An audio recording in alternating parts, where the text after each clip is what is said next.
जेलू मुकुलिबे कि दारा सिंह राज्य दंड समीक्षा बोर्ड को प्रस्ताव पठाई जेल विभाग। राज्यर समस्त जेल आजीवन सजा काटुथिबा 85 जन कैदी तालिका पठाई जो दारा सिंह नाम रही। केउंझर जिला मनोहरपुर में 1999 मसीह ग्राहम सेन और दुई पुओं को पोड़ी करा हत्या। दोषी भावे दारा सिंह और सहयोगी महेंद्र हेम्ब्रम को मिलता आजीवन सजा। जेल डीजी सूचना अनुसार एवं दारा सिंह जेलू खलास होबार रास्ता एक प्रकार सफा होछि, कारण जातीय मानवाधिकार कमिशन निर्देशावली अनुसार अपराध जेते जघन्य होइतिले भी 25 वर्ष जेल सजा काटिबा परे तांको ना दंड समीक्षा बोर्ड को पठा जाय परिबो। एबे सही आधार 85 कैदी तालिका राज्य दंड समीक्षा बोर्ड को पठा जायछि जेल विभाग।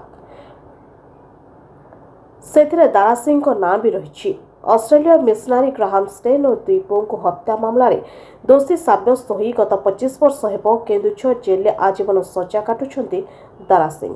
गत सप्ताह एही मामला रे आजीवन जेल दंड भोगिथिबा अन्यतम दोषी महेंद्र हेम्ब्रम को मुक्त करा जायतला। तेबे बेआईन धर्मांतरीकरण और गोहत्या को विरोध करथिबारु सेमान को मिछरे फसाई दिया जायतला बोली जेल मुकुलिबा परे कहिथिले महेंद्र। ग्राम स्टे मंडर केस रे मुथिली आपण सहित आउ के थिले एवं मु एवं दारा सिंह सहित आमे जेल रे थिलु 25 वर्ष हेलानी। कोन केमते हेइतला कहले से काटवा 1999 मसीहा जनवरी 22 तारिख दिन धर्मांतरीकरण गोहत्या केंद्र करी मनोहरपुर ठारे एक कांड हेइतला। से केस रे मिथ्या अभियोग रे अभियुक्त होई जेल भितरे आमको पनिशमेंट दिया जायछि। दीर्घ 27-25 वर्ष धरी आज यही कारागार रु मु बाहर कोन कहबे केमती थिला से काळा रते जोटा आपण जो पड़ा हला मु कहि पारबे नै, मु तो नथिले।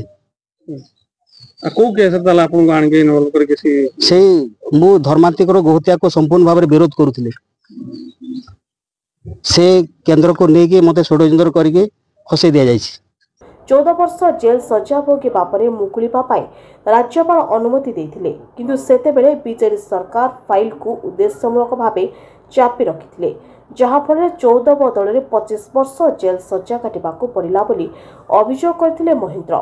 1999 जनवरी 21 तारिख राति रे केन्दुझर जिला मनोहरपुर रे ऑस्ट्रेलिया मिशनरी ग्राहम सेन और तांको दुई पुओ 10 वर्षीय फिलिप और 6 वर्षीय तिमोथी गाड़ी रे सोइथिबा बेले निया लगाई दिया जाइतला। एथिरे पोड़ी होई 3 जन प्राण हराइथिले। ए घटना सेतेबेले सारा देश रे चहल पकाइतला। घटना को समस्ते निंदा करथिबा बेले बेआईन धर्मांतरीकरण को मध्य विरोध करा जाइतला। दोषी को धरिबा को तत्परता देखाइथिले तत्कालीन बीजेडी सरकार। एही मामला रे मुख्य अभियुक्त दारा सिंह समेत 20 रु अधिक अभियुक्तों को गिरफ्त करा जाइतला। 2003 रे निम्न अदालत मुख्य अभियुक्त दारा सिंह को दोषी साब्यस्त कर फांसी दंड रे दंडित करथिले एवं महेंद्र हेम्ब्रम को आजीवन कारादंडादेश सुनाइथिले। एहा को दारा सिंह पक्षरु हाईकोर्ट रे चैलेंज करा जाइतला। 2005 रे ओडिशा हाईकोर्ट दारा सिंह फांसी दंडादेश को आजीवन कारादंड रे परिवर्तन करथिले। आदिवासी इलाका रे बेआईन धर्मांतरीकरण और गोहत्या विरोध रे काम करथिबा सामाजिक कर्मी माने एबे दारा सिंह और महेंद्र को निर्देश बोली दाबी करछन्ती।